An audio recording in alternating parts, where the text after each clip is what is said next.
ఒకనాడు ఢిల్లీ తర్వాత మెట్రో మన రెండవ స్థానంలో ఉండే, ఇవాళ 9వ స్థానానికి పడిపోయినాం.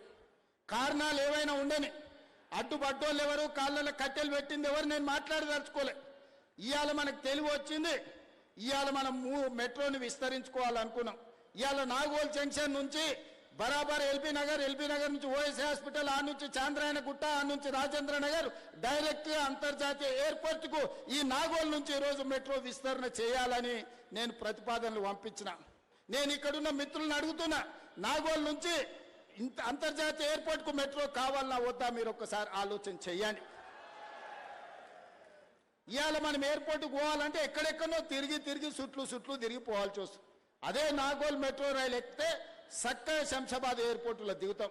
ఇవాళ గదే అడిగిన, మా రంగన్న చెప్తాడు, అన్న ఎల్బీ నగర్ కాదు హయత్ నగర్ అవతలకి మెట్రో కావాలి, ఇప్పుడు పట్నం అంతా హయత్ నగర్ దాటిపోయింది, వనస్థలపురం అవతలకి ఇయ్యండి అని రంగన్న కలిసినప్పుడల్లా అడుగుతాడు.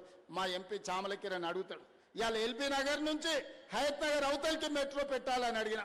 అవసరం ఉందా లేదా మీరు ఒక్కసారి ఆలోచన చేయండి.